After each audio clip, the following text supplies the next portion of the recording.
all united in this place of prayer, each individual soul joined in a community of worship. One God.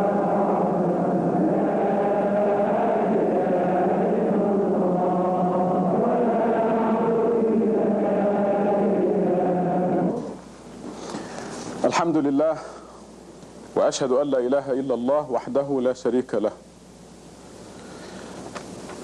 This, inshallah, will be the most important khutbah I've ever delivered so far, so please pay attention, special attention this time.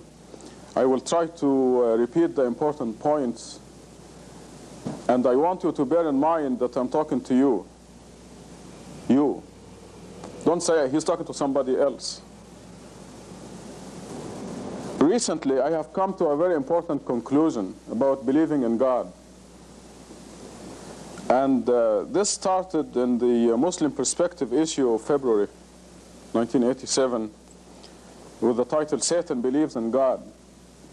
It dawned on me that throughout the Quran we are taught that the majority of believers in God are going to hell. In Surah 12, verse 103 says, most people, no matter what you do, will not believe. And then in 106, we're told that the majority of those who believe will go to hell.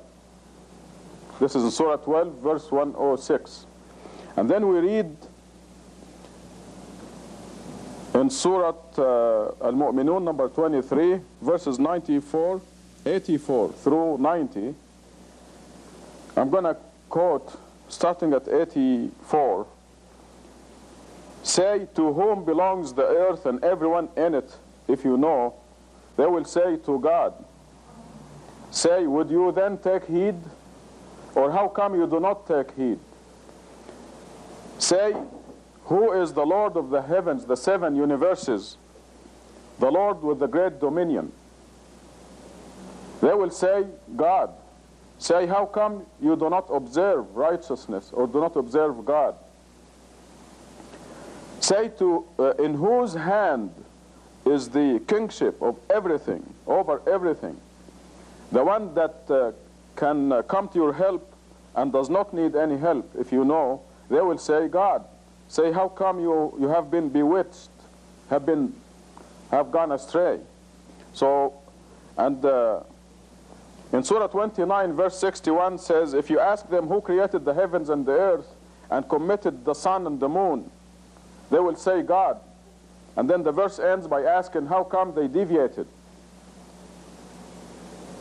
In Surah 29, verse 63, it says, if you ask them who sends water from the sky to revive dead land, they will say God. Say, praise be to God. How come most of them do not understand? So all these verses and many more throughout Quran tell us that people believe in God, Satan believes in God, but they are still going to hell. Now why? And the very important conclusion is, you do not believe in God unless you know God as He really is, with all His qualities. Namely, especially, that God runs everything, that God is doing everything. And this will shed a new light on our submission to God, our acceptance of whatever is happening to you personally or in the world, to anybody, to anything, to any country. We do not believe in God unless we believe that God is running everything.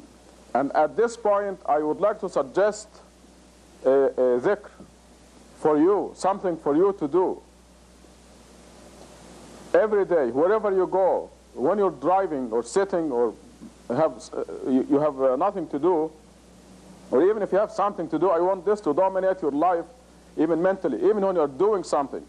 I want you to repeat always, God is running everything.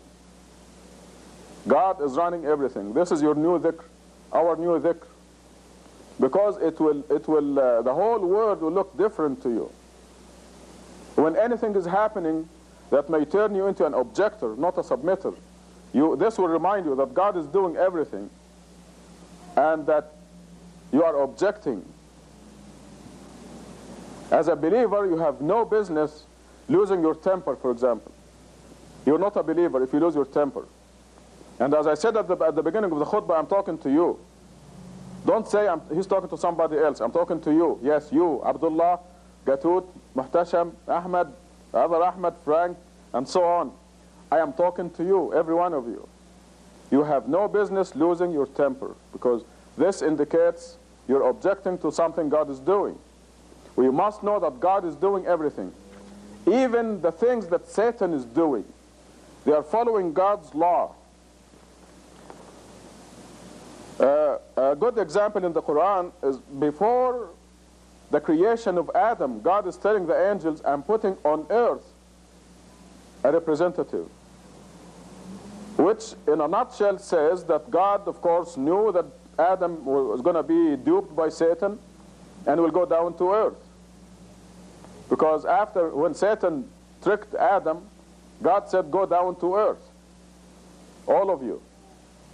But this, before the creation of Adam, God is telling the angels, I'm going to place on the planet Earth a representative, the human being. So even though Satan tempted Adam and Eve, God is doing everything, because everything is going in accordance with God's will. This is our new dhikr. When you're driving, when you're sitting, when you're doing anything, eventually it's going to happen mentally. Every cell in your body is going to say, God is running everything. And this is the true believer. This is the believer in God who will not go to hell. The majority of believers in God are going to hell because they do not believe that God is running everything. In Surah 8, verse 17, a classic example.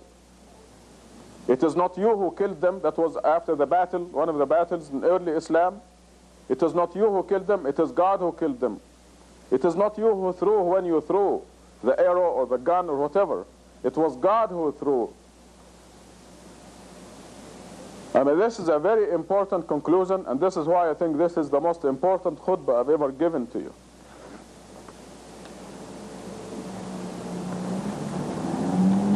This, I made a trip recently to Egypt, and everything that happened in that trip told me that we don't do anything. We do not do anything. God is doing everything. The timing of my arrival, the timing of my leaving. I mean, I get on the telephone and say, TWA, I'm changing my reservation from Tuesday to Thursday. I decided to change my I didn't decide anything. I didn't change anything. Believe me, God is doing it. God is doing everything. In Surah number 12, again, the brothers of Joseph decided not to kill him, right? They decided not to kill him. They decided to throw him in the well. But before this happens, way before this, years before they make this so-called decision of theirs, Joseph sees the dream. The sun, the moon, and 11 stars bowing before him. With his father, his mother, and his 11 brothers bowing before him. Something that was to happen after he's practically ruling Egypt as a man. So when the brothers met to kill him, the decision was already made. They could not decide to kill him. It was impossible. But here they are meeting, and they're taking votes. Shall we kill him? What shall we do with him? And then they decided, they think, not to kill him. God is running everything. And this is our new dhikr. Just keep telling yourself, God is running everything. Especially when you're at the brink of objecting to something or losing your temper. When you lose your temper, tell yourself, you must separate yourself from you as of now. When you lose your temper against a friend or a spouse or a brother or a sister or anybody in the street, you tell yourself, you're not a Muslim. You're objecting. Because God is running everything. Believe me, when your friend or your wife or your husband behaves in a certain way that gets in your nerves, God is doing it. And it's because you deserve it. So you have to get on yourself and correct yourself. And catch yourself objecting, not submitting to God. God runs everything.